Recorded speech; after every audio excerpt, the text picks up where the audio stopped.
¿Qué tal? Buenas tardes, buenas noches, bienvenidas, bienvenidos. Yo soy Carlos Martínez, director del Clúster Cultural Engrama. Me da mucho gusto que nos acompañen hoy, miércoles 16 de agosto. Tenemos una conferencia que tiene como título ¿Qué orienta a la escucha del analista en la praxis analítica? Nos acompaña Óscar Quiroga, en un momento más lo voy a presentar. Les comento que ya estamos en vivo en la página de Facebook. Bienvenidas, bienvenidos para quien nos acompaña por este medio del Facebook.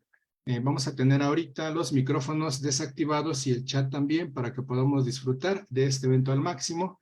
Y en cuanto Óscar nos indique, vamos a activar todos los medios de comunicación para que todas y todos ustedes puedan participar al final del evento. Bueno, me gustaría comentarles, así como cada sesión, de qué trata este proyecto de Engrama para quien es nuevo y nos acompaña por primera vez. Las vivencias que hemos experimentado, sean buenas o malas, muchas veces nos dejan marcados. Es decir, dejan una huella a nivel neuronal en nuestro cerebro. A estas huellas se les conoce como engramas. Entonces, ¿qué es el Clúster Cultural Engrama? Es un espacio virtual que tiene como objetivo dejar una huella o aprendizaje en cada uno de los participantes, sean expertos o nuevos en el tema, sean locales o internacionales. Lo importante es crear esas conexiones para dar paso al aprendizaje, que aprenderemos aquí en Engrama diversos temas en el ámbito cultural, psicoanalítico, filosófico, artístico, entre otros, impartidos por expertos en el tema. Y ahora sí tengo el honor de presentar a Óscar Quiroga. Él es licenciado en Psicología por la Universidad de Buenos Aires, Argentina, psicoanalista, docente universitario en la materia de psicoanálisis, Escuela Francesa 1, cátedra de la doctora Diana Rabinovich, donde dicta seminarios, autor de múltiples trabajos publicados en libros y en formato digital, autor del libro El nombre propio y la nominación, un recorrido genealógico, Letra Viva, Buenos Aires 2019, ex supervisor clínico del Centro de Salud Mental número 1, Buenos Aires. Ha dictado y dicta seminarios, charlas y conferencias en distintos hospitales y centros de salud de la ciudad de Buenos Aires. También ejerce su práctica clínica en la ciudad de Buenos Aires, junto con tareas de transmisión del psicoanálisis, y aquí en el Clúster Cultural Engrama participa activamente. Ya hemos tenido diversas conferencias que les recomiendo que revisen. Si no lo han hecho, está en la sección de videos de la página de Facebook. También ya diversos seminarios y estamos a punto de iniciar uno nuevo en el mes de septiembre, que ya les iremos dando la información al finalizar del evento. Ahora sí, bienvenido, Óscar, adelante. Bueno, muchas gracias. Buenas noches o buenas tardes, depende de donde esté cada quien. Como bien decía Carlos, el título que había pensado para la conferencia es ¿qué orienta la escucha del analista en la praxis analítica? Y si uno hace una primera consideración del título, indudablemente el primer vistazo es que hace referencia a aquello que pudiera funcionar de alguna manera como brújula orientando la cura. Sin embargo, y en la misma medida, podríamos decir que interrogarnos respecto de qué es lo que orienta la escucha analítica determina la orientación misma. O sea que determina no solo el punto de partida respecto de qué es lo que sirve de orientador o de eje rector, sino el lugar hacia el cual la práctica analítica se dirige. En este sentido, pensaba, hace unos minutos antes de conectarme, pensaba que todo esto que yo voy a intentar transmitirles hoy, que quería compartir con ustedes, de alguna manera habría que considerarlo topológicamente.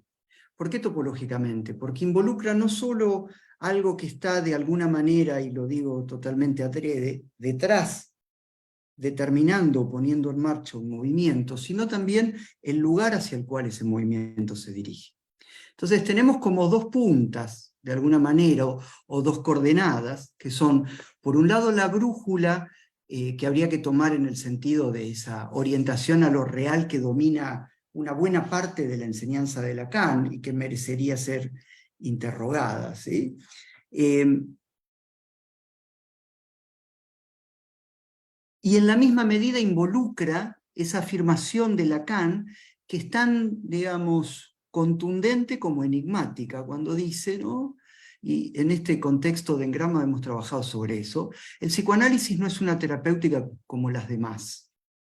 Y esa diferencia involucra a sus medios y a sus fines. Preguntarse por la orientación es preguntarse por los medios y los fines. O sea que es preguntarse por la especificidad de la práctica analítica.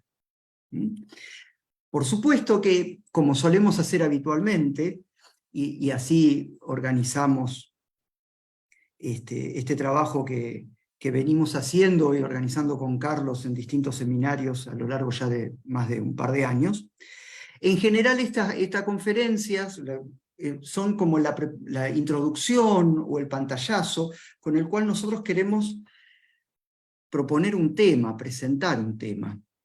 Y que respecto del seminario que vamos a empezar el 6 de septiembre, es la fecha exacta, ¿no? Sí, el miércoles 6 de septiembre, el tema y el título del seminario es una genealogía de lo real en psicoanálisis, en el cual nosotros vamos a hacer un recorrido genealógico puntualmente para situar determinados abordajes que Lacan realiza de lo real. Entonces, en cuanto a la orientación del psicoanálisis, que nosotros vamos a trabajar hoy, tendríamos que tener siempre como referencia, casi podríamos decir como una hipótesis clínica inevitable, a ese punto de atolladero que en el sujeto constituye lo real. Por eso yo, de alguna manera, pensé la conferencia de hoy organizada a partir de una introducción breve, acotada, no muy extensa, que de algún modo sitúa ciertas coordenadas que me interesa destacar, y para adentrarnos después en algún trabajo sobre estas coordenadas, me voy a dirigir al seminario 7 de Lacan. Y esencialmente no porque no pudiera tomar otros, sino esencialmente porque respecto de la orientación clínica del psicoanálisis, el seminario 7 es una bisagra. No es la única, indudablemente, pero quizá es la primer bisagra determinante. Puntualmente, digo, para quienes quieran ir a revisar estos textos después, yo me voy a detener sobre el capítulo 23 del seminario 7, pero podrían tomarse los últimos 3. Donde Lacan interroga, podríamos decir, la estructura misma del dispositivo analítico en función de la estructura de la tragedia griega clásica. Empezamos entonces planteando que hay una orientación clínica del psicoanálisis, la que implica que la cura analítica tiene un sentido. Hay una aspiración de Lacan que nos compromete a todos, en todo caso, ¿no? Un planteo de Lacan que nos pone... Los invito a, si pueden prender las cámaras, es como mucho más dinámico, va a hacer que nos veamos y esas cosas. ¿Sí? Gracias. Decía que hay un planteo inicial de Lacan que nos pone en apuros a nosotros, a los psicoanalistas, porque consiste en establecer que el analista tiene que dar razones de su acto. Para quienes me vienen escuchando en algunos lugares, como en Grama, por ejemplo, ya me han escuchado referirme a esto en múltiples oportunidades, principalmente porque cada vez me resulta un tópico más importante. ¿Qué significa que el analista tenga que dar razones de su acto? Que el analista tiene que justificar lo que hace. O sea que ese justificar lo que hace de la práctica analítica algo muy distinto a un vamos viendo, pongámosle, ¿no? O sea que la dirección de la cura, la orientación práctica del análisis, responde a una estructura que le hace posible a Lacan afirmar al inicio de su versión del sujeto: no hay praxis sin estructura. ¿No? Para toda aquella discusión sin sentido, vacua, desde mi perspectiva, que consistiría en oponer, como si eso fuese posible, el concepto con la práctica, como si fuesen cosas separables. Primer cuestión que Lacan plantea, y que en su momento, hace ya tiempo, trabajamos en un seminario acá en Grama: el analista dirige la cura, lo que significa que no dirige al sujeto, primer sentido de la orientación. Entonces, si dirige la cura, la pregunta es acerca de la brújula, o sea, acerca de aquella, yo lo llamé coordenada, lo podemos llamar de otros modos quizá, ¿no? Aquellos conceptos es otra manera de pensarlo, inconsciente, repetición, transferencia, pulsión, los fundamentos del psicoanálisis, a partir de los cuales el analista orienta la escucha, ¿no? ¿Qué orienta la escucha en una praxis que tiene como punto de partida la imposibilidad de la cura tipo? Porque si la cura tipo fuese posible, entonces todo sería mucho más fácil, menos complicado, ¿no? Seamos honestos con eso. Si hubiese una cura tipo, tendríamos alguna especie de manual, como el manual que uno tiene cuando se compra un auto, ¿no? Que te dice más o menos cómo funcionan los botones y hacia dónde hay que ir. Bueno, no hay nada de ese orden en el psicoanálisis. ¿Y eso por qué? ¿Por qué hay prácticas clínicas que están estandarizadas, protocolizadas? La práctica analítica no responde a ningún estándar precisamente por el estatuto del sujeto al que se dirige. El concepto del sujeto en psicoanálisis es probablemente lo más subversivo del planteo de Lacan. Entonces, la imposibilidad de la cura tipo testimonia de que hay en el sujeto una imposibilidad de estandarización. Punto complejo, ¿no? Siguiendo a Freud, consideramos que se va a un sujeto y con el que sigue, nada de lo que usamos antes sirve, porque el que viene es otro, en una singularidad imposible de homogeneizar. Por consiguiente, entonces, esto justifica que el psicoanálisis, más allá de las palabras, digo, llevado a los conceptos, carece de técnica. Entonces, ¿qué encontramos muchas veces en los trabajos formativos, digo, ¿no? Por los cuales en mayor o menor medida hemos pasado todos en algún momento, ¿no? Que aquel practicante del psicoanálisis en sus primeros pasos, no importa cuántos años lleven eso, en sus primeros pasos, se dirige a un analista para supervisar en busca de una técnica que lo oriente, o sea, de un saber hacer. ¿Dónde? Precisamente donde hay una imposibilidad de estandarización. Eso hace a la práctica analítica una clínica solidaria de la dificultad. Y eso es un problema. Pero es un problema ineludible. Dificultades, contradicciones, callejones sin salida. Esa serie no es mía, es de Lacan, del Seminario 5. Y ustedes la pueden encontrar en la publicación, ¿no? Tanto la que hicieron los colegas de Engrama como algunas que hice yo en mis redes sociales, ¿sí? Publicitando esta conferencia. Había un pequeño texto, ¿no? Unas líneas que incluía esta serie.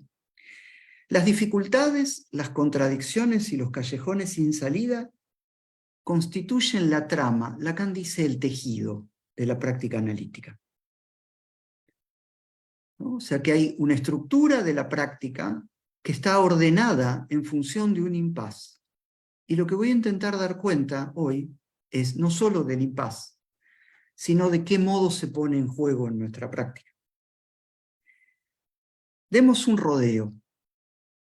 Si el sujeto solo adviene a la existencia por situarse como causa del deseo del otro, pero eso lo captura, o sea, le habilita la entrada en la misma medida en que lo fija, lo detiene, lo petrifica.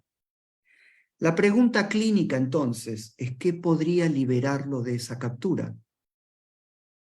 Y esa es una pregunta por la eficacia del psicoanálisis.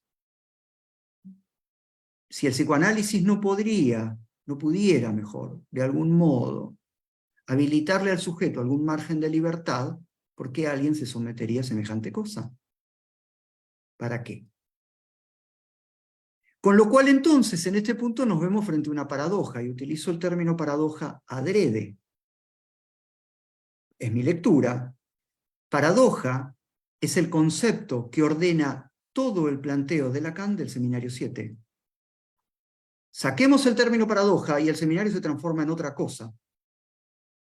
Porque si bien hay paradojas filosóficas, la paradoja toma una potencia mayúscula a partir de la lógica, fundamentalmente a partir de la teoría de conjuntos la dimensión de lo infinito y el planteo fregeano. ¿Cuál es la paradoja? Que para su advenimiento el sujeto requiere de un otro deseante, o sea, en falta.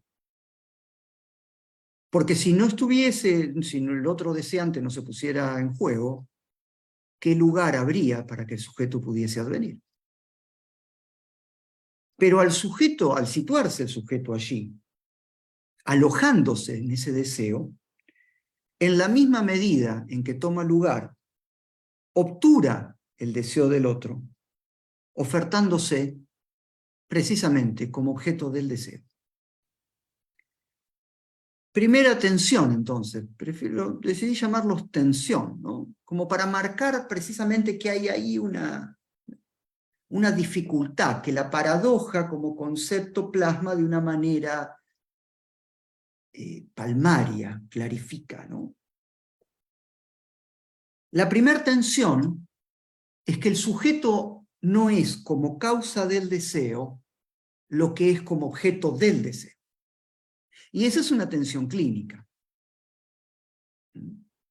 Porque el sujeto se oferta al deseo del otro. Y como vamos a ver, el análisis lleva, o en todo caso es su aspiración, digo, la de la dirección de la cura, llevar al sujeto de esa posición de tapón a la posición de un deseante.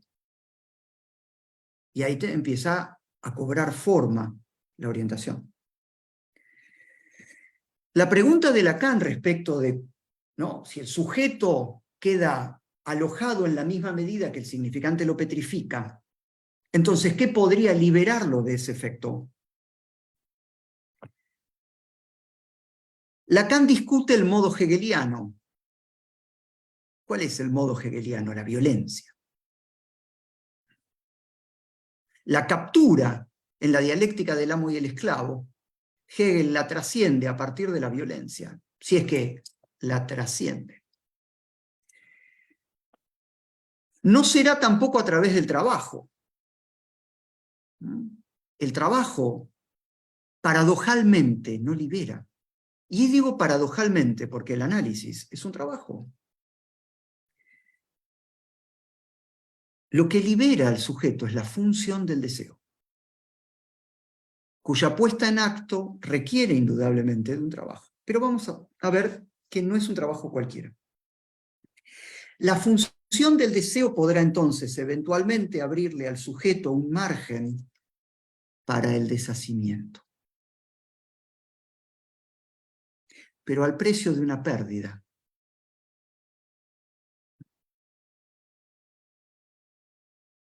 Hay una primera línea entonces que nosotros podemos desprender de esta tensión.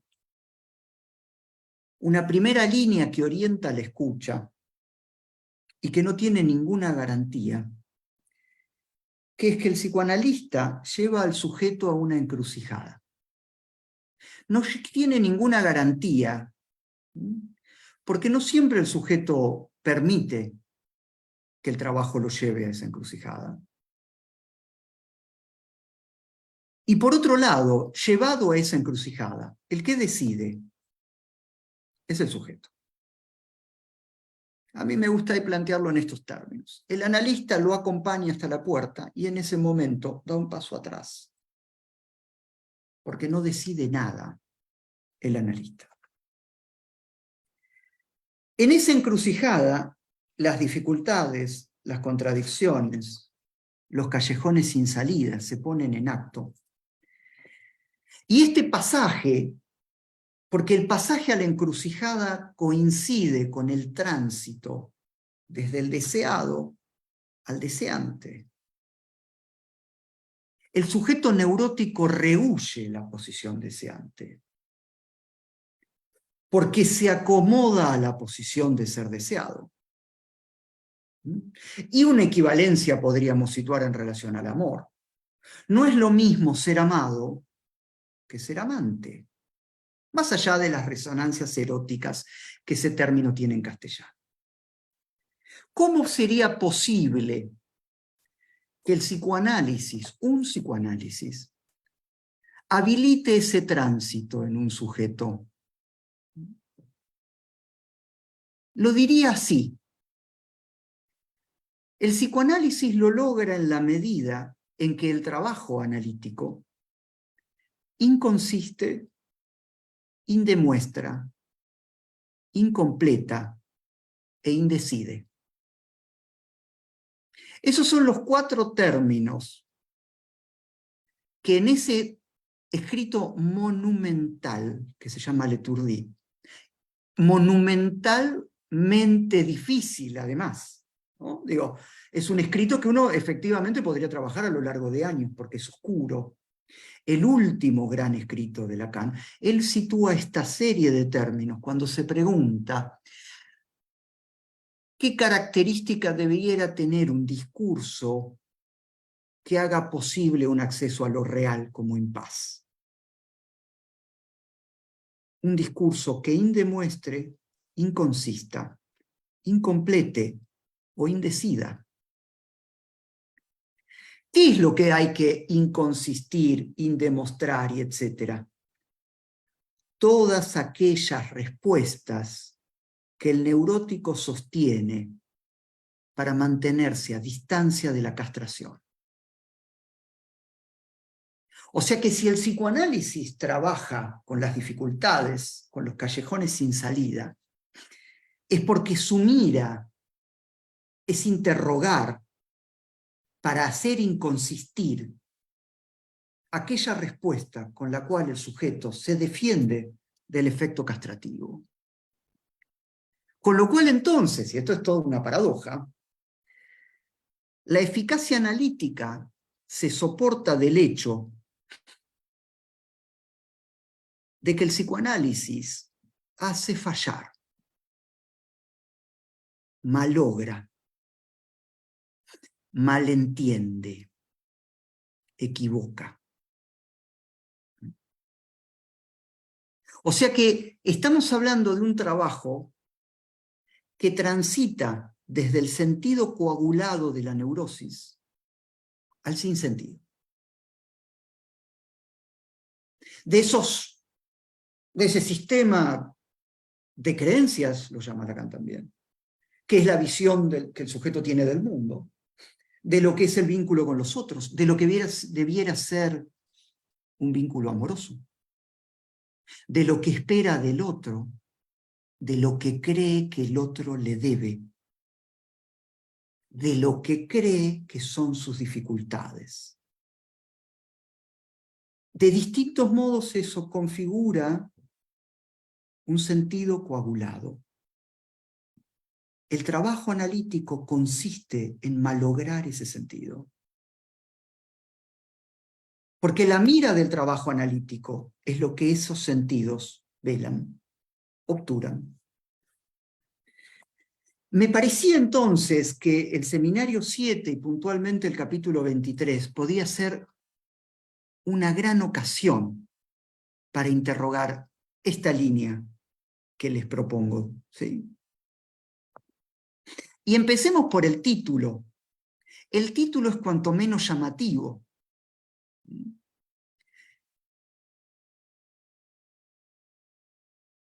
A mí me llevó varias lecturas caer en la cuenta de qué es lo que estaba haciendo Lacan al poner ese título.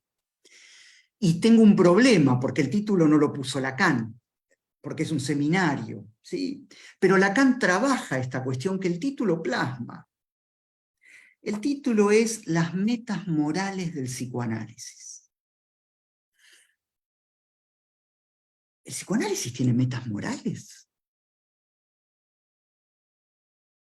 Más situándonos en el seminario 7, donde Lacan dice, la experiencia moral es la satisfacción de la pulsión.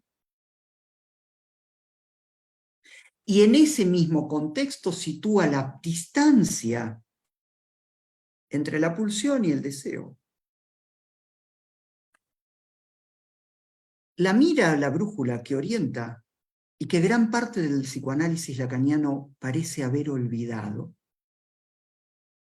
La brújula que orienta la práctica analítica es el deseo. nunca la pulsión. Entonces, ¿qué significa las metas morales del psicoanálisis?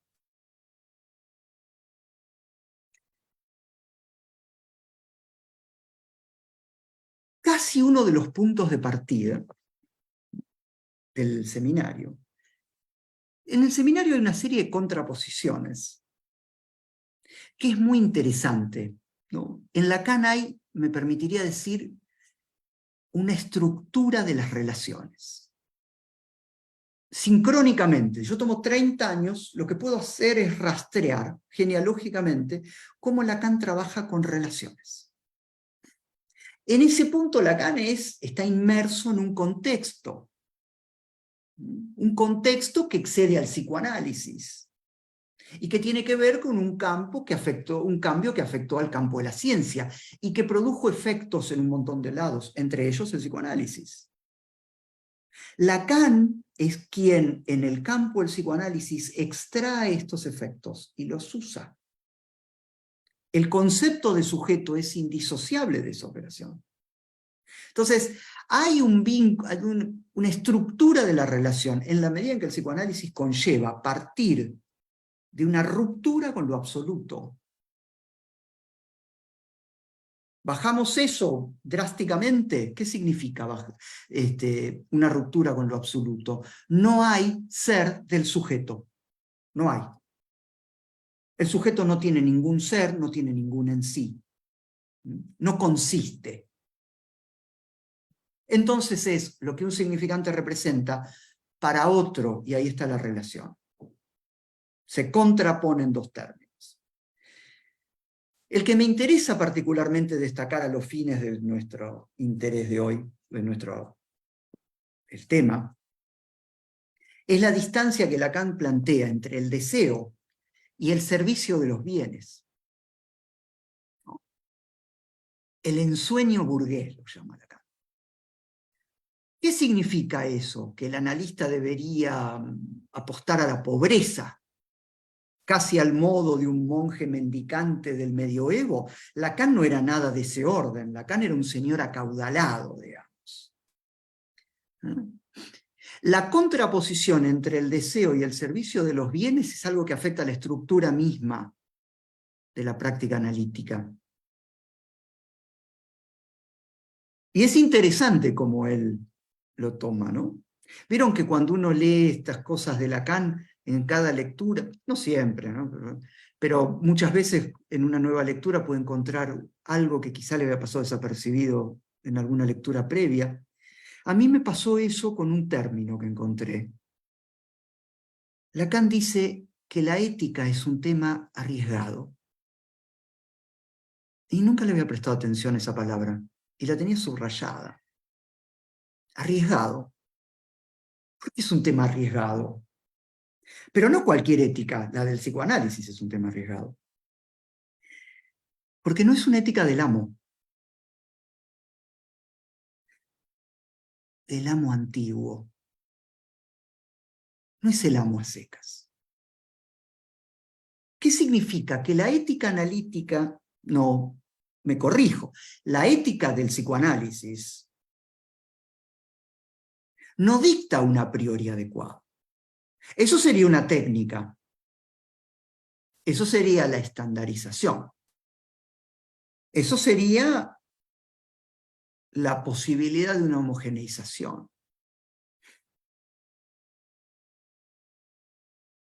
La ética del psicoanálisis es un campo arriesgado porque cabalga entre el deseo y la transferencia.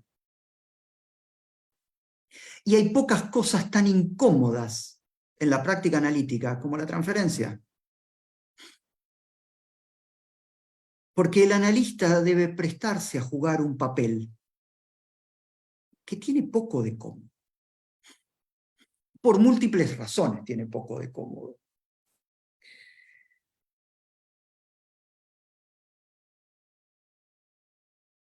Este cierto cabalgar entre el deseo y la transferencia le abre el campo en el cual Lacan podrá entonces interrogar, otra vez dice, los fines y los medios del psicoanálisis.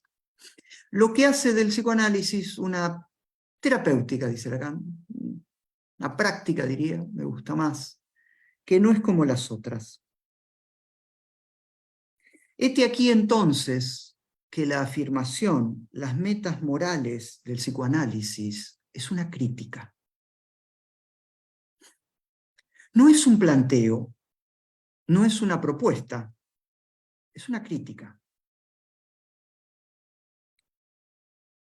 El psicoanálisis tendría una meta moral allí donde pudiera pretender, como orientador de la práctica, una normalización psicológica. Por ejemplo, el acceso a un objeto complementario, genital y maduro, si es que algo de ese orden existiese. Lacan es contundente en múltiples modos. Pretender una normalización psicológica del sujeto implica una moralización del psicoanálisis.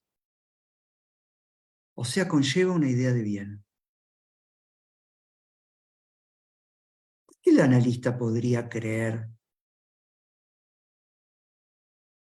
que detenta la claridad para mostrarle al sujeto cuál es su bien? ¿No se transformaría el analista en ese punto en una especie de garantía? ¿Cuántas veces el sujeto nos viene a pedir una garantía tal? Y la dificultad que tenemos en la transferencia es dar una respuesta que no responda. Y eso es otra forma de la dificultad. O sea, que el diálogo analítico, si lo podemos llamar así, no se interrumpa y que eso no consista en una respuesta que garantice, porque el analista no puede garantizar. No puede ni siquiera garantizarle al sujeto que su destino trágico sea evitable. Y quizá no lo puede evitar.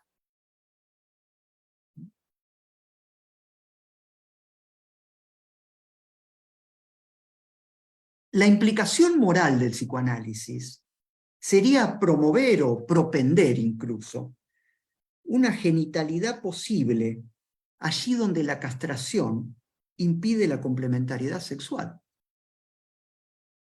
Situación la de la genitalidad que Lacan llama, bueno, una felicidad sin sombras. ¿Habría una con sombras? ¿O es un oxímoron pensar una felicidad con sombras?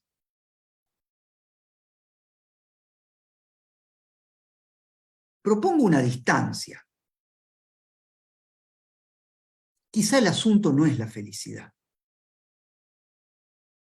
Quizá el asunto es la alegría.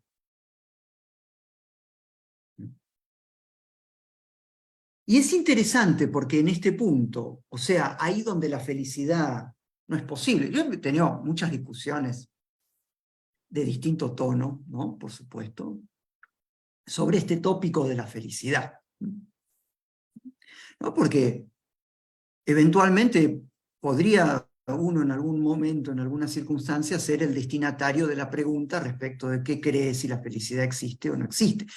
Y convengamos que en algunas situaciones sociales, por ejemplo, decir, no, la felicidad es una ilusión, no promueve demasiado el espíritu festivo, ¿no? Como suele ser un tanto molesto muchas veces. Pero bueno, no hay idea de la felicidad que se desconecte de la complementariedad o de alguna forma de la ilusión totalitaria, de totalización, quiero decir, o de la unificación. Y ahí entonces donde Freud mismo dice, ¿qué dice? La felicidad no está contemplada en el programa de los hombres. Allí mismo Lacan recurre a una instancia clínica con la cual nos las vemos a diario, que es una instancia clínica que Freud descubre en el sujeto y que es el testimonio de una paradoja. Otra vez la paradoja. El superyo. Cuanto más sacrificios el sujeto lleva a cabo en su nombre, más feroz se torna. Primer punto importante, entonces. El psicoanálisis no va de la mano de ninguna forma de restricción. El psicoanálisis no podría dirigirse a alguna forma de restricción. Esto es importante cuando nosotros tratamos con adictos, ¿no? La mayoría de los tratamientos, al menos que existen acá en Argentina, eso es medio ya a esta altura, está como globalizado, ¿no? Tratamientos comunitarios, son tratamientos radicalmente restrictivos, donde al sujeto se lo desconecta de todo aquello que pudiera tener algún vínculo con el tóxico en cuestión, el que fuese. Sostengo, lo discuto, lo he discutido muchas veces, que eso no sirve, no funciona. A lo sumo permite un cambio de objeto, pero no toca la pulsión. Vamos a proponer más hacia el final, ¿qué habría en el lugar de eso? Tenemos entonces una contraposición entre la aspiración a la felicidad. Lacan es claro. Cuando alguien se dirige a un analista, lo que le demanda es la felicidad. Está fuera de discusión. No importa cómo llame a esa felicidad. A eso, a esa demanda, se contrapone una antinomia, dice Lacan, de la que testimonia el superyo. O sea que el superyo es, en su paradoja, o en su carácter paradojal, lo que testimonia que hay algo en la satisfacción del ser hablante que no anda.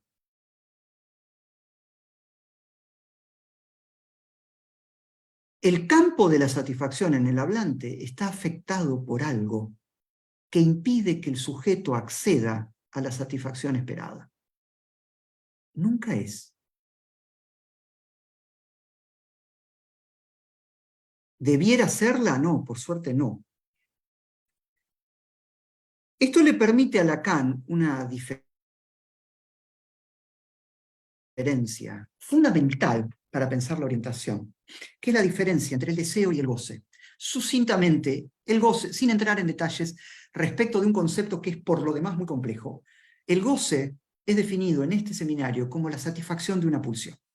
No entramos en más detalle de eso porque requeriría un trabajo aparte.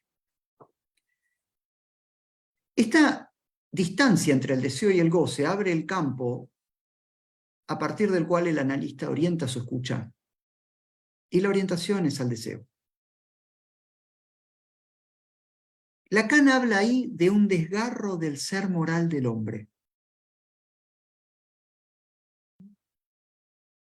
Desgarro que Freud pone en primer plano, vía la castración, vía lo paradojal del superyo.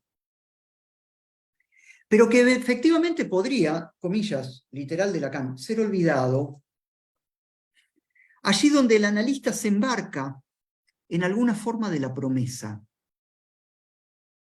prometiendo una normativización por lo demás imposible. Esta situación, que podríamos en todo caso discutir, y estaría bueno que al final, cuando podamos conversar, si quieren la podamos retomar, este olvido que cae del lado del analista, podría ser considerado o un error de juicio, casi al modo de Creonte en la tragedia de Antígona, o una falta ética. Esta situación es todavía muchísimo más acuciante en cuanto al análisis del analista. Porque a partir de Freud, formalizado por Lacan, un analista es el resultado de un análisis. Ejerza o no ejerza, no importa. Si el analista es el resultado de un análisis, ¿el analista podría considerarse un producto terminado? ¿Qué sería el analista como producto terminado? ¿El que tiene todas las respuestas? ¿Se espera de un analista que tenga las respuestas? Indudablemente sí. ¿Debiera tenerlas? Por favor, no.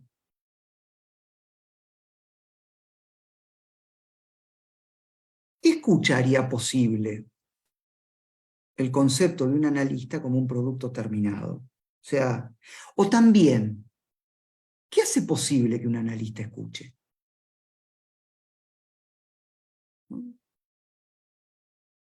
Decía hace unos días en otro lado, ¿qué es necesario perder para poder escuchar?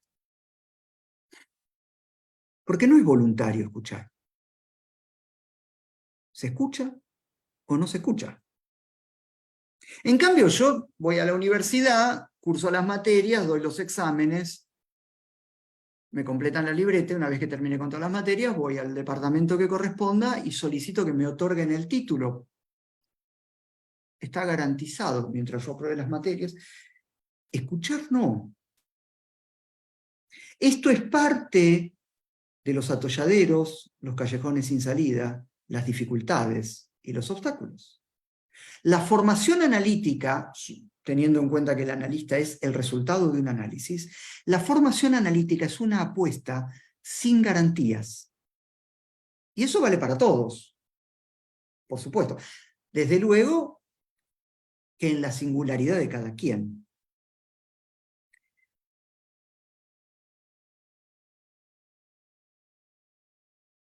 Vuelve Lacan a esta distancia entre el deseo y el servicio de los bienes para volver a ponerlos en contraposición y para interrogar a partir de eso el modo en que el analista se dirigiría al servicio de los bienes. ¿Qué es el servicio de los bienes ahí? ¿Es acceder a cosas materiales? Bueno, quizá esta afirmación de la página 361, bueno, no sé si hay distintas versiones, ¿no? Seguramente con distintas paginaciones.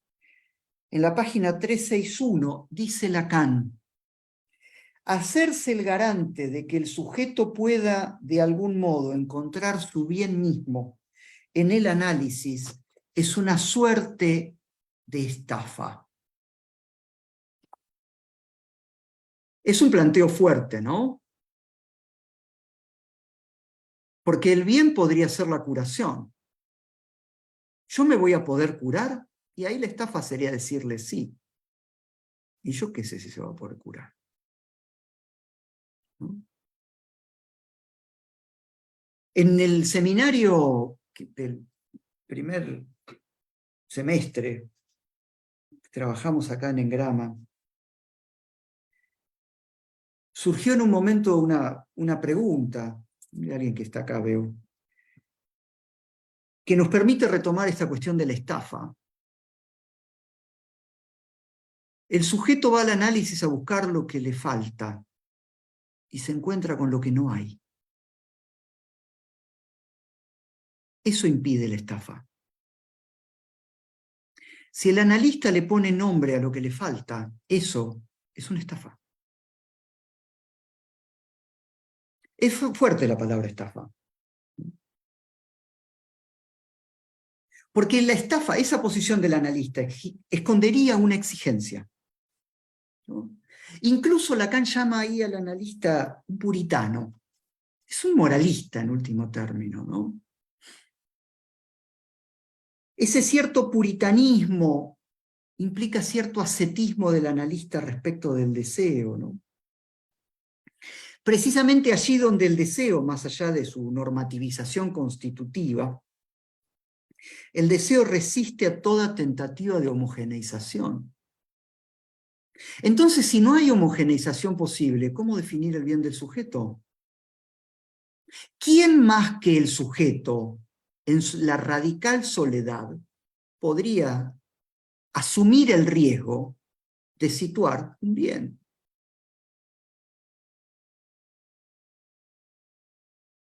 En este punto, entonces, tomando incluso a Spinoza, en el seminario, entre el seminario 6 y su versión del sujeto, Lacan se pregunta, ¿cuál es la esencia del hombre? Y se responde, el deseo es la esencia del hombre. El deseo, en este sentido, da la estructura de la condición humana. Por su íntimo vínculo con la muerte. La muerte es un tópico del seminario. Ahora, no es el cesar de la vida la muerte. No es el momento donde nos despedimos de este mundo. La muerte es un poco más sofisticada en el psicoanálisis y puntualmente en este texto. La podemos tomar, por lo que nos interesa marcar, como la mortificación que el significante introduce en el hablante. La muerte implica entonces en aquel, iba a decir aquel que habla, y me siento más tentado en decir aquel que es hablado. La muerte conlleva la finitud, la paradoja, la aporía, con lo cual el deseo se asocia a un límite en el sujeto.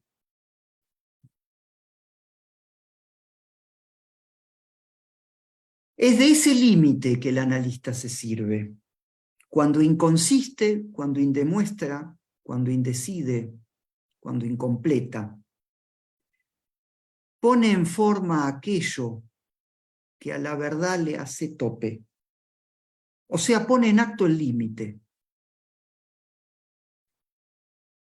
Y el psicoanálisis entonces se dirige a llevar al sujeto a vérselas con el desamparo. Precisamente por desbaratar las coartadas. Las coartadas con las cuales el sujeto soporta la ilusión de un otro. No importa si dice que sabe que el otro garante no existe, eso es literatura. No tiene mayor importancia que lo diga. El sujeto neurótico está soportado de una posición que presupone que en algún lado hay un otro. O sea, allí donde la neurosis soporta un otro ilusoriamente completo, el psicoanálisis lleva al sujeto al punto donde hay nadie. ¿Qué es lo que le provoca pavor a los niños en la oscuridad? Que haya nadie. Por eso la mera palabra del otro lo calma, aunque sea a la distancia. Eso es lo que antes llamé su soledad. Y hay en la página 362 una diferencia interesante entre dos términos alemanes, que por supuesto me voy desde ya a disculpar por la pronunciación, porque seguro está mal, pero bueno. Uno es el término abwarten, que quiere decir esperar, aguardar, mantenerse a la expectativa. Es un verbo. El otro término es el término erwartung, que es un sustantivo, y que habla de la espera, de la expectación o la expectativa. Diría que en algún sentido estos dos términos lo que hacen es contraponer la posición de la espera fantasmática con el apronte angustiado, que se pone en forma cuando el sujeto se las ve con la castración. Entonces, el análisis lleva al sujeto al punto donde en última instancia se trata del riesgo que decida asumir, porque no hay ninguna respuesta a priori que sea verdadera. Pero para llevar al sujeto allí y para dejar claro que no hay ningún tipo de carácter temerario ni alocado del lado del analista, el analista debe acompañar al sujeto en el tránsito que implica atravesar el campo trágico. ¿Qué es el campo trágico? es el campo de la verdad de su historia. Eso es el campo trágico. O sea que el analista puede acompañar, no lo lleva, acompaña al sujeto hacia ese punto de desamparo que implica lo real, pero habiendo primero atravesado la historia. O sea, se llega a lo real desde lo simbólico. Desde ningún otro lado, no hay otra posibilidad. Este campo trágico es lo que Lacan encuentra en la tragedia antigua. Hay que leer la tragedia antigua. Sófocles, Eurípides y el tercero se me fue. ¿Sí? Nos quedaron 3 trágicos griegos. ¿Sí? Había muchos más. Las obras de estos 3 quedaron. Lacan esencialmente toma Sófocles.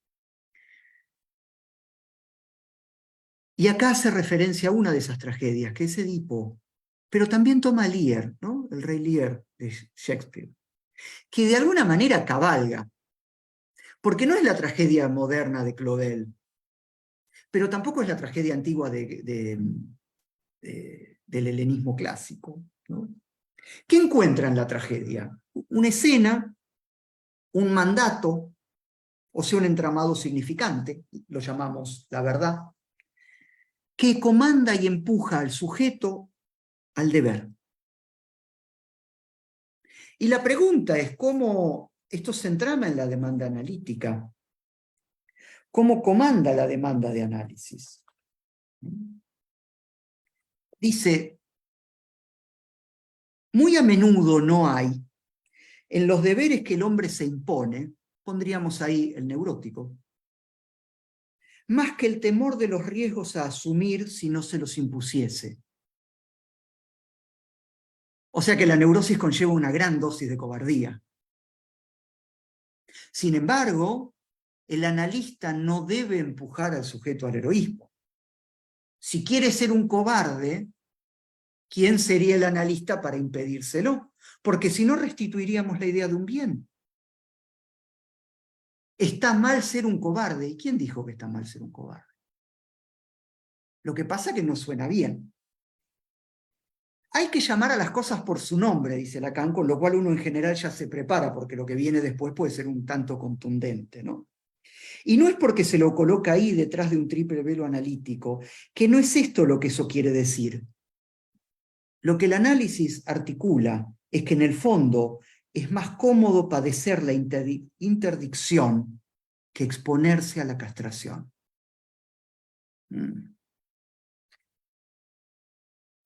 Allí donde se queja, para el sujeto es más cómodo el padecimiento de su esclavitud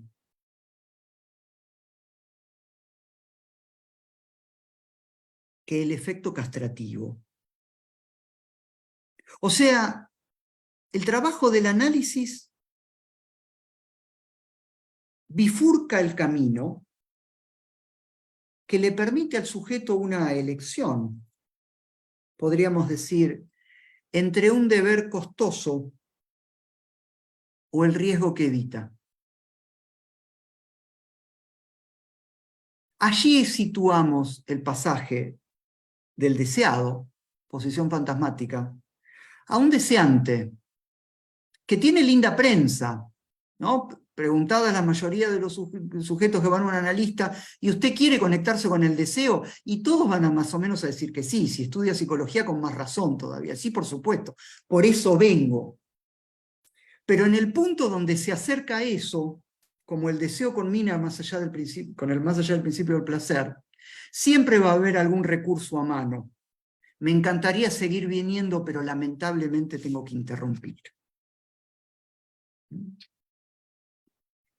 En esa elección queda involucrado el superyo como instancia moral. Instancia que se constituye en la declinación edípica, y es la, ¿cómo la llamamos? La inscripción, la asimilación, dice Freud, de las figuras de autoridad. ¿Por qué lo volvemos a traer? Porque el superyo testimonia de una prohibición, de un mandato, de un deber moral, de un destino trágico.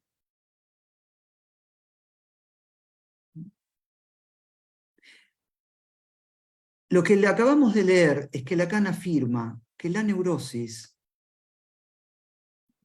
prefiere, no digo elige, prefiere el destino costoso, o sea, someterse a la prohibición, para no vérselas con la imposibilidad.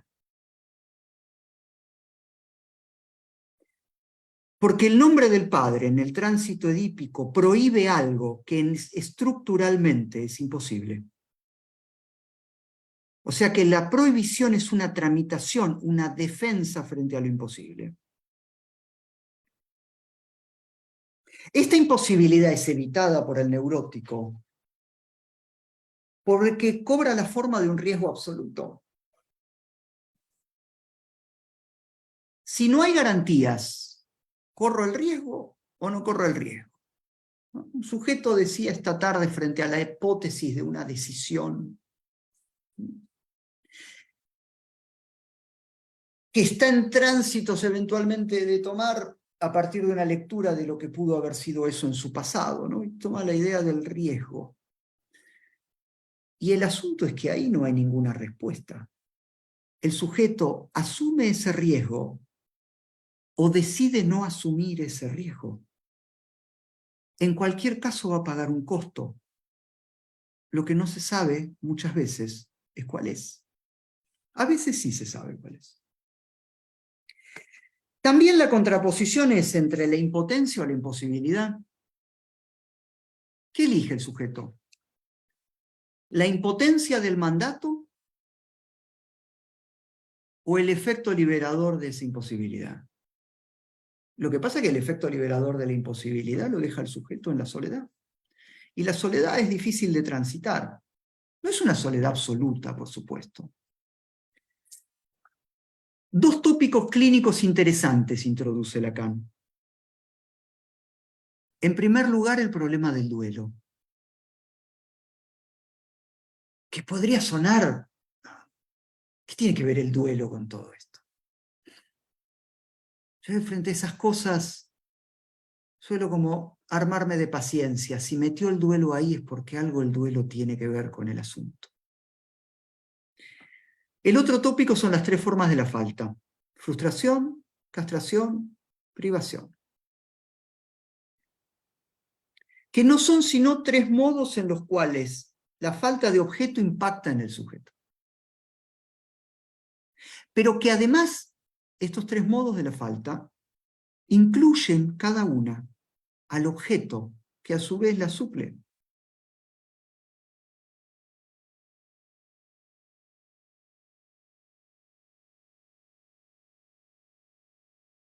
Les propongo leer la introducción de esta tríada porque a Lacan lo que le interesa hacer foco, y esa es la lectura que les propongo, es sobre la privación. Proponía hace un tiempo que la privación podría pensarse como el eslabón indispensable que a Lacan le hace posible pasar del objeto del deseo al objeto causa del deseo. O sea, desde la posición del deseado a la posición del deseante. La privación es el eslabón sin el cual ese pasaje no se viabiliza. La privación es la operación que pone en forma la castración en el otro. La castración en el otro es ese riesgo de la soledad que el neurótico evita. Porque no nos confundamos. El sujeto va al análisis a encontrar un saber que le restituya al otro la consistencia perdida. Y es la posición ética del analista, acorde a la ética del psicoanálisis en la transferencia, la que produce la torsión que habilita el pasaje de la ilusión de la completud del otro a su barradura. Y ahí está la imposibilidad. La imposibilidad es la completud del otro. Y esto afecta al campo del amor, ¿no? ¿Qué distancia habría ¿Y cómo se las arregla el sujeto? Con el abismo que hay entre un sesgo del amor que suponga que nos complementamos a un sesgo del amor que se soporta de la contingencia. Todo sujeto está en condiciones de tolerar ese pasaje. El neurótico entonces evita el riesgo de esa soledad que la castración del otro pone en acto. Y allí es donde entonces entra en juego el duelo.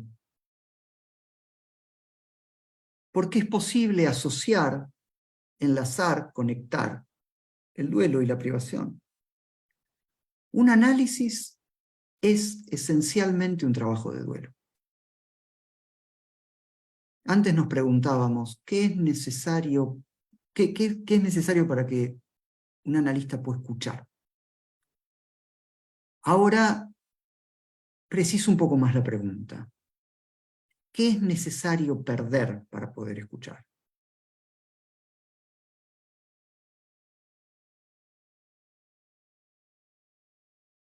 El análisis es un trabajo de duelo, decíamos, por el cual el sujeto, con el dolor que conlleva, no hay nada alegre en esto, el sujeto asume una pérdida.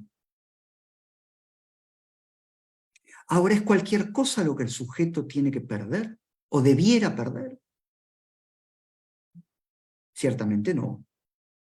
Porque muchas veces el sujeto mismo dice, no, pero algo X, algo que sacó del otro, dice, pero no, esto está bien para mí.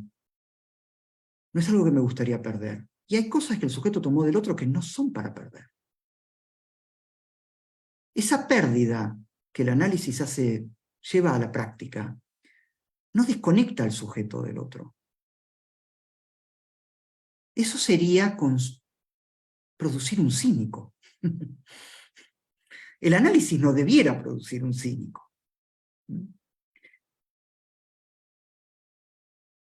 Lo que entra en la decisión, si se pierde o no se pierde, es su posición sacrificial.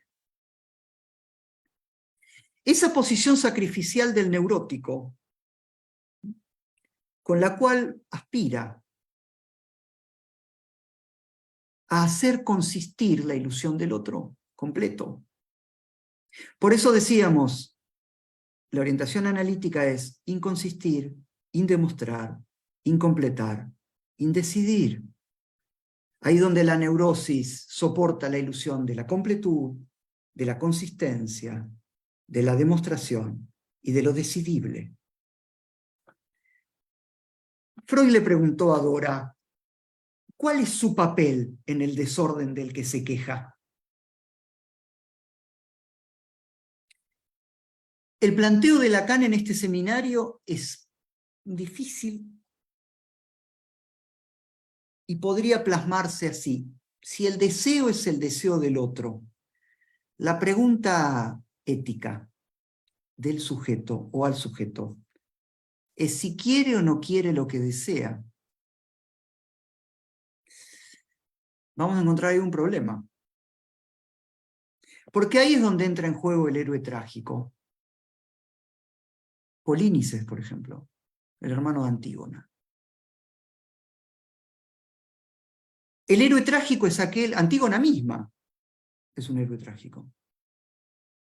Aquel que es impunemente traicionado. ¿Ahora qué hace para que lo traicionen? ¿O en qué punto se traiciona? ¿Qué es lo que se trata de perder? ¿La ilusión del otro completo? ¿O la ilusión de que el sujeto porta un valor que pudiera completar al otro? ¿Qué es lo que se trata de perder? ¿La ilusión de que el otro es completable? ¿O de que conmigo pudiera alcanzarle? En este punto es donde entonces se asocia esa posición de goce propio del fantasma con un valor narcisista, lo que lo va a llevar a Lacan a afirmar: el narcisismo es el reservorio del goce.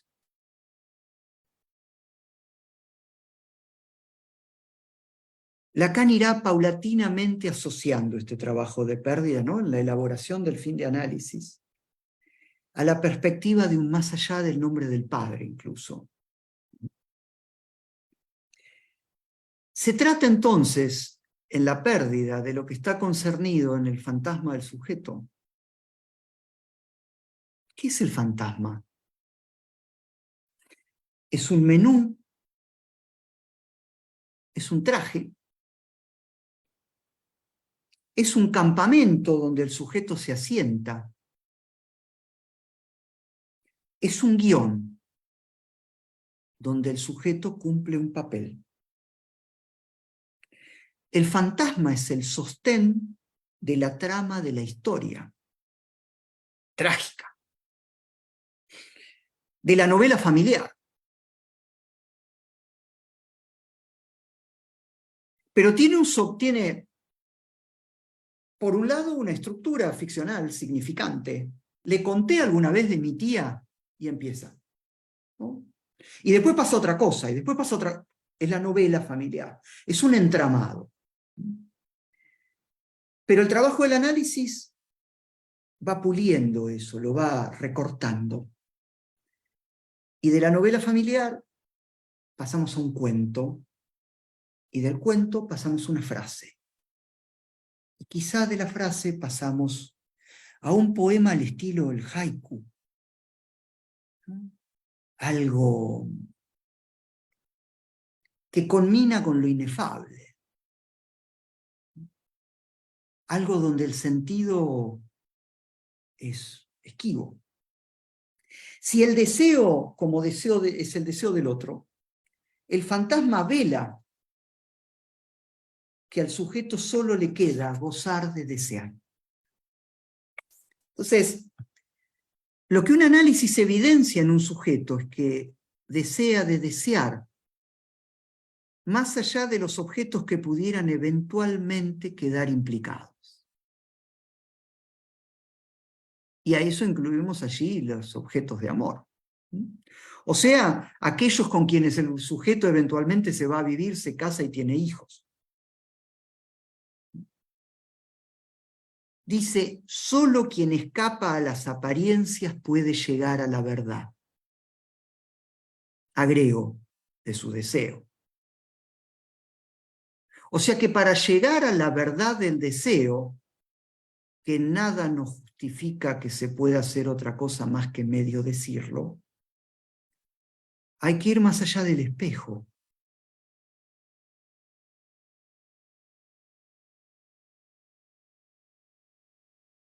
Es como pensar que se trata de trascender los velos ilusorios del fantasma. No casualmente, dice Lacan, Homero y Tiresias eran ciegos. O sea, no estaban atrapados por el engalanamiento del espejo. El neurótico está fascinado con su imagen en el espejo. Está atrapado por eso.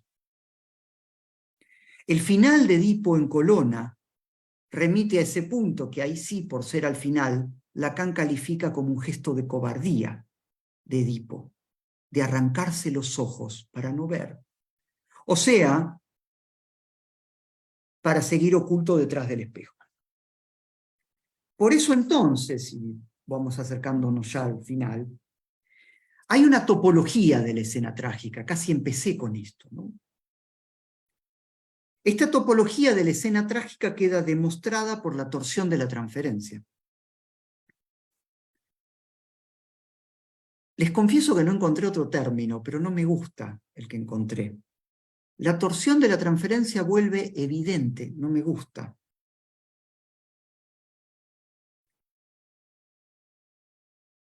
Vuelve evidente lo que está tras los bastidores de la escena.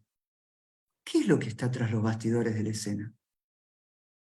La posición sacrificial del sujeto. aquello que el sujeto le oferta al otro. En algún lugar de su casa, el neurótico tiene un altar.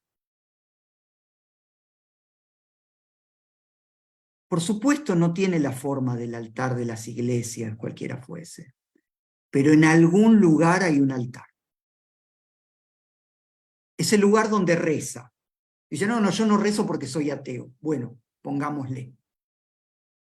Donde le reza al otro, donde soporta su posición sacrificial. Dice Lacan, propongo que de la única cosa de la que se puede ser culpable, antes empezamos con el superyo, al menos en la perspectiva analítica, es haber cedido en su deseo. ¿Y ese su? ¿De qué deseo me habla? ¿Qué es ceder en su deseo? ¿Es realizar el deseo como deseo del otro o ir más allá de él?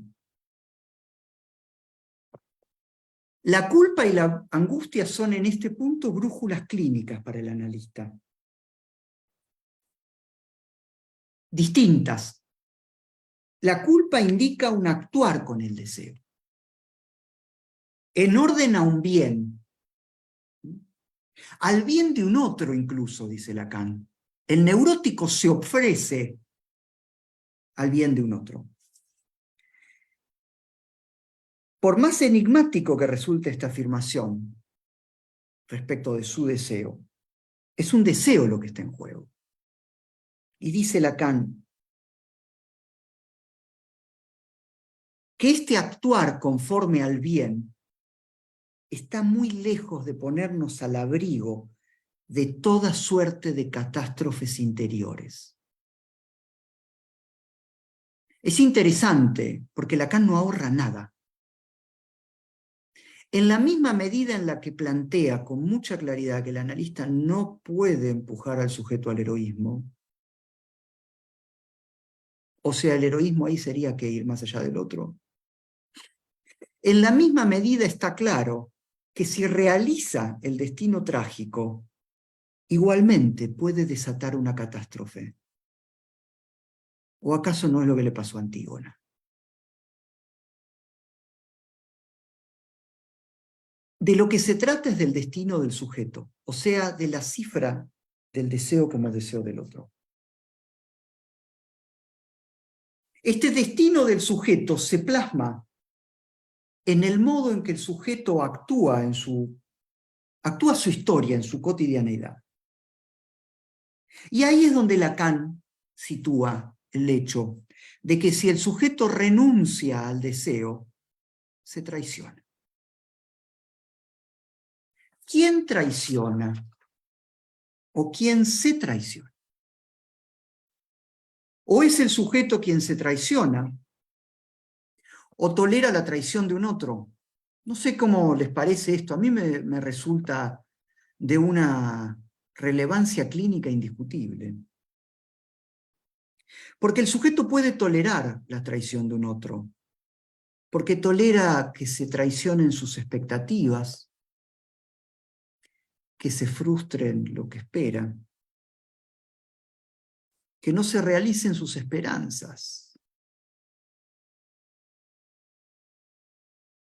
Precisamente puede ser el lugar donde el sujeto se pregunte, ¿sí?, si eso vale la pena.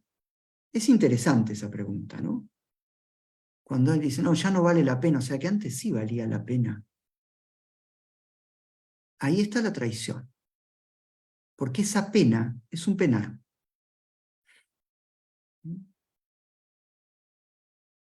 Lacan elabora entonces 4 proposiciones que leo muy sucintamente, ¿no? Están en la página 382, como punto casi ya de llegada, ¿no?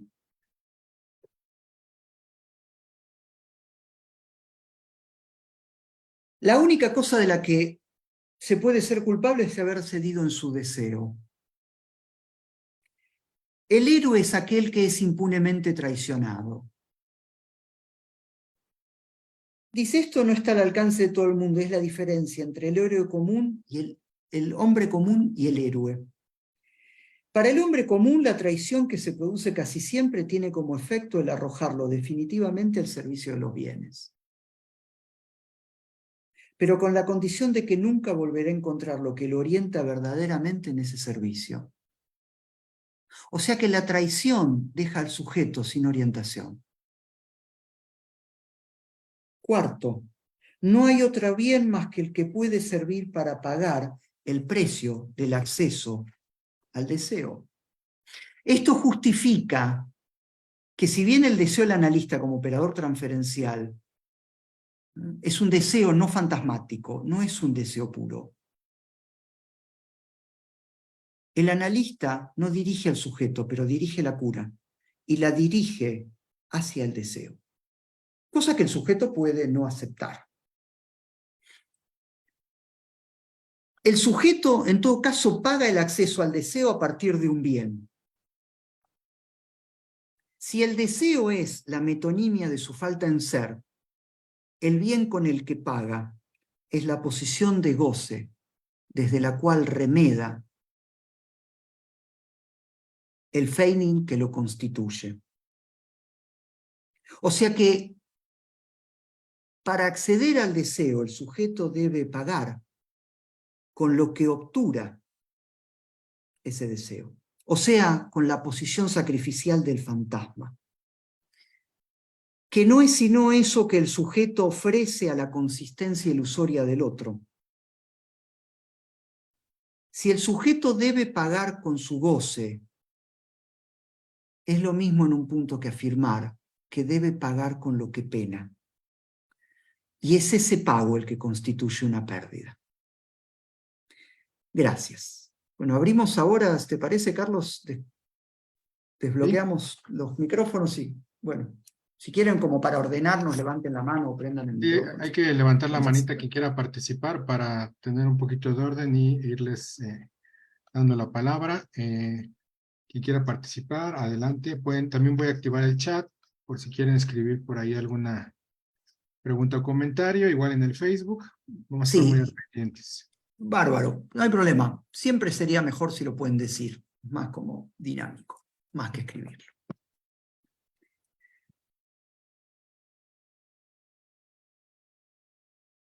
Por favor. Liliana, te activo tu micrófono. Adelante, una pregunta, por favor. Sí. No, por un lado, en realidad son dos, si me permiten. O sea, por un lado estaba pensando cuando te referías a el duelo, ¿no? Creo que acá el sujeto asume una pérdida y tiene que elaborar un duelo por esa pérdida, ¿no? Que asume, pero que a su vez también es un duelo del psicoanalista, porque el psicoanalista se pierde como tal en tanto psicoanalista. ¿Se entiende? Sí, pero no es... Sí, estoy de acuerdo con eso, es así, Lacan incluso lo trabaja con detalle. Me parece que la diferencia es que esa pérdida que afecta a la posición del analista no es una pérdida que alcanza al sujeto del analista, porque no hay nada de sí en eso. Sí, pero es cierto, hay una pérdida del lado del analista, ¿por qué? Porque queda desalojado de la transferencia. Claro. Y otra preguntita muy breve que te quería hacer. Por favor, sí, claro. Que dice que se pregunta si algo vale la pena. O sea, que precisamente cuando se pregunta si algo vale la pena, es una forma de traicionarse porque esa pena es un penar.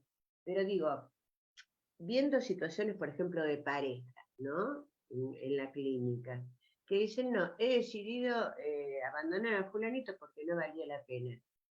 Y la verdad es que yo creo que no deja de penar, al contrario, sale ganando dejando a este fulanito que no hacía su... ¿Se entiende? Digamos, más allá de la situación particular, digo, en el sentido de tomar algún ejemplo, claro, lo que quería referir con esto es que retroactivamente, aun cuando lo abandone, el hecho de que alguien diga ya no vale la pena es que alguna vez la valió. Claro. Para indicar ahí la posición sacrificial. Más allá de que eventualmente pueda cambiar un clavo por otro. y buscarse el penar en otro lado, que es el estado amoroso corriente, podríamos decir. ¿No? Gracias, por tus preguntas. Me parece que había algo acá.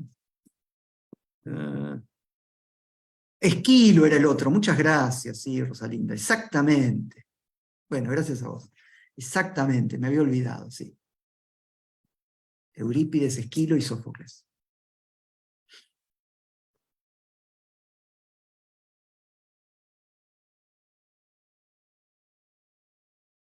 Creo que Telma quiere participar, la veo con cara de que Sí, quiere. sí, y María Susana también, no sé si dice Adelante, chau o Telma. levantó la mano. Ok. ¿Cómo andás, Telma?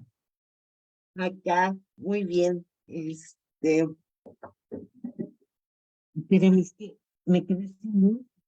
Es que la que sigue y ahorita participo yo. Vas a ver, Carlos. ¿Qué pasó? ¿Se le cortó la luz? Ahorita participa, dice, ¿quién más quiere participar? Adelante, pueden activar la manita y ya para que puedan preguntar. Gracias.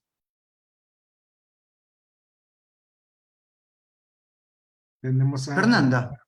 ¿Cómo Fernanda que anda, activó su Fernanda? micrófono. Adelante. Hola, ¿cómo están? Oscar, gracias ahí por la presentación. Quería preguntarte si se podría pensar, trayendo esta cuestión de las metas morales del psicoanálisis, como ahí con una cuestión de la meta moral del psicoanálisis, digo, como para hacer un juego con las palabras que se usan. Si, no, si tomado de esta forma, no se podría pensar esa meta moral del psicoanálisis justamente como una prohibición sobre cada una de esas metas sexuales singulares, por decirlo así. ¿Qué sería la meta moral?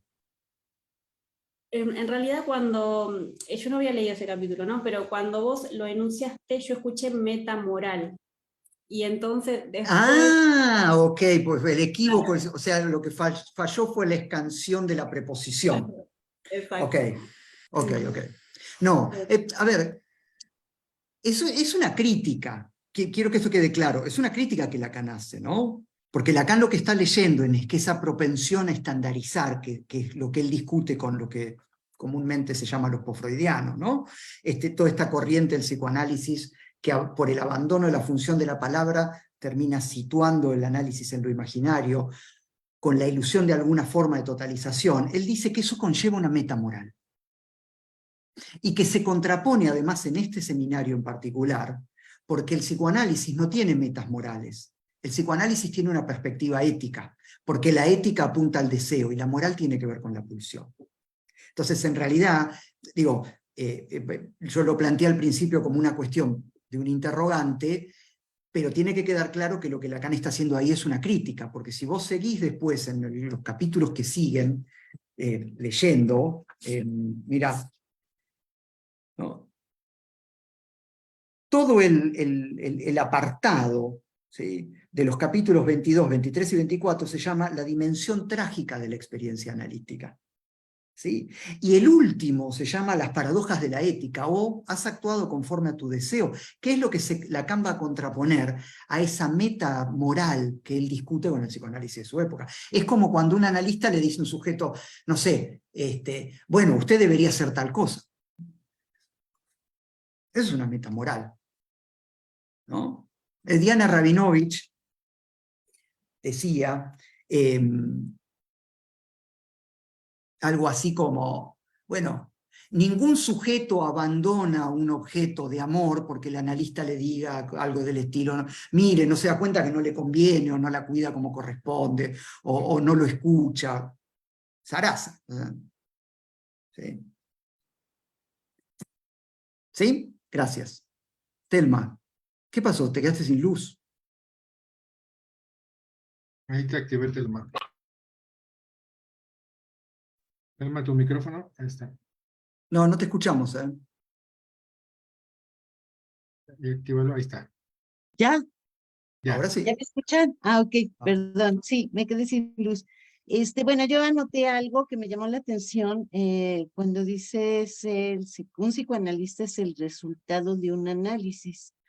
Me preguntaba si eso tenía que ver con que Lacan dice que el analista se hace en el diván, ¿no? Entonces, no sé, tiene relación con eso. Pero también me preguntaba ese análisis, ¿no? Terminable o interminable, ¿sí? Entonces, en tanto producto terminado, quiere decir que terminó su análisis, o sea, como que no me No, quedó claro a ver, eso del analista como producto terminado. no, eso fue una crítica. No hay tal cosa como un analista como un Ok. producto. ¿Qué sería un producto terminado? Algo acabado, Ah, ¿no? exacto, Completo, ¿no? completo. Entonces, Lacan avanza precisamente en la dirección de contraponer el análisis no solo terminable e interminable, sino si él dice finito o indefinido, que Ajá. son términos que mezclan campos distintos, porque no dice finito o infinito, dice finito o indefinido, como él Ok. lo toma, ¿no? La cuestión esa. Entonces, el análisis, un analista es el resultado de un análisis en la medida en la destitución, de la destitución que ese sujeto que atravesó el análisis sufrió a partir de ese trabajo de pérdida. Eso Ok. lo habilitará a poder escuchar. Después ejercerá el psicoanálisis, se pondrá un almacén o se dedicará a la arquitectura. No importa, es totalmente irrelevante eso.